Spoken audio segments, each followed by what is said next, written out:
Berjumpa lagi dengan TJ44 di Cerita Bersambung.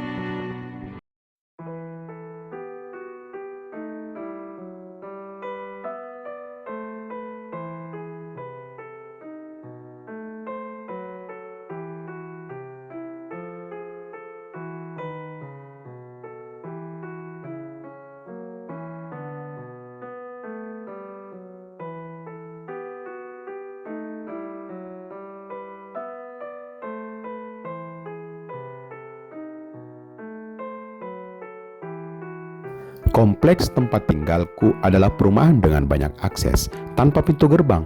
Keamanan warga ditunjang oleh Siskambling mandiri dengan jadwal ronda tiap malam. Hanya pria berkeluarga yang mendapat giliran ronda berdasarkan jadwal. Adapun para pemuda sepertiku diharapkan ikut menjaga keamanan setiap malam. Aku termasuk yang meronda hampir setiap malam. Selepas Isya, biasanya ku kerjakan sebentar tugas kampusku lalu rebahan di masjid. Pukul 10 malam aku terbiasa terbangun dan lalu terjaga sampai subuh. Sesekali ikut patroli keliling kompleks. Jam dalam tubuhku seolah sudah menyetel alarm, selalu membangunkanku pada jam segitu. Kebiasaan itu juga yang berjasa membuatku bersamanya.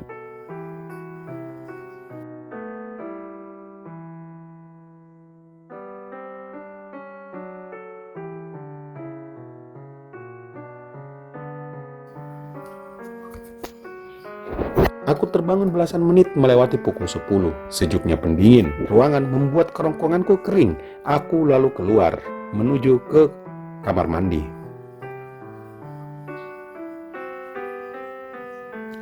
Ingatan tentang kejadian di awal malam membuatku menghela nafas. Masih banyak waktu untuk menyelesaikannya. Aku mandi lalu meraih handuk. Aku lalu keluar. Rumah yang besar ini membingungkanku. Aku duduk menggenggam gelasku saat Asnaini mengintip di depan pintu dapur. Oh, dicariin, ternyata di sini.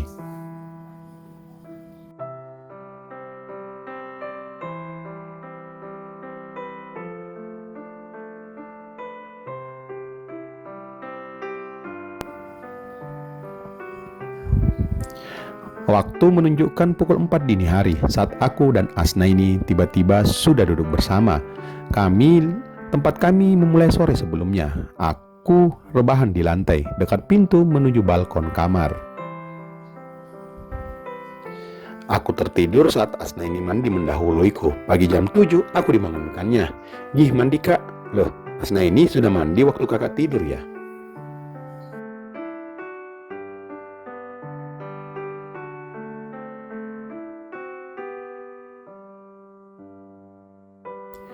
"Iya, kenapa? Harusnya bangunkan kakak," kataku. Kakak jadinya ini saja masih ini kok.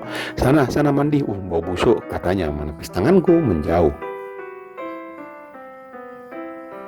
Aku lalu mandi dan mengenakan pakaianku kembali. Kususul Asnaini ke dapur. Dia membuat sarapan untuk kami berdua. Kami sarapan dalam diam, hanya sesekali bertatapan. Aku bingung setiap kali hendak memulai percakapan yang terpikirkan di kepalaku hanya tentang yang terjadi bersamanya.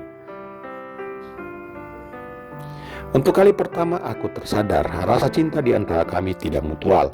Aku memandang Asnaini sebagai lain, sementara cintanya padaku, entah ini cinta monyet, kingkong, atau gorila, adalah tulus setidaknya pada saat itu, saat aku bersamanya.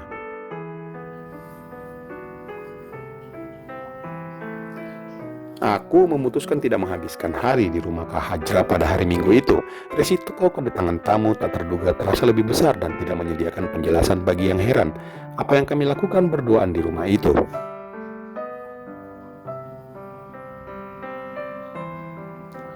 Kusampaikan pada Asnaini bahwa aku sudah hendak pulang. Asnaini memanyunkan bibirnya setelah ku beritahu. "Masa adik ditinggal sendiri?" katanya merajuk. "Lah kan dulu-dulu kalau jaga rumah di sini adik memang selalu sendirian kan?" Balasku tersenyum. "Itu beda, sekarang adik sudah punya pacar, sudah ada Kananta Pancaroba si calon guru fisika, jadi mestinya nggak sendirian lagi dong. Masih ada lain kali, dek. Kakak khawatir ada orang datang, kan lebih baik mencadangkan waktu ketimbang mepet terus ke depatan," kataku menghampirinya, lalu memeluk kepalanya. Dasar Kananta Cagur paling bisa bikin penjelasan, katanya sambil mendongak. Kami sedang duduk di ruang tengah. Aku di sofa, Asnaini di lantai di dekat kakiku. Tahu akan perlu mencari waktu lagi untuk kesempatan seperti ini.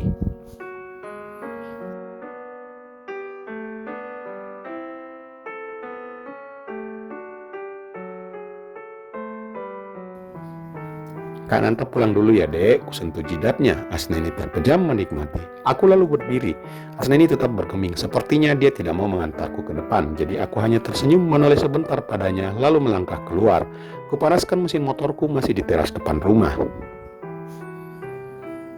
Saat sudah dalam posisi siap berangkat dari atas motor, aku menoleh ke arah rumah. Di jendela kecil dekat pintu samping yang kulewati tadi, Asnaini menatapku. Dia tersenyum manis lalu memeletkan lidahnya. Bibirnya mengenyerut memberiku ciuman jauh.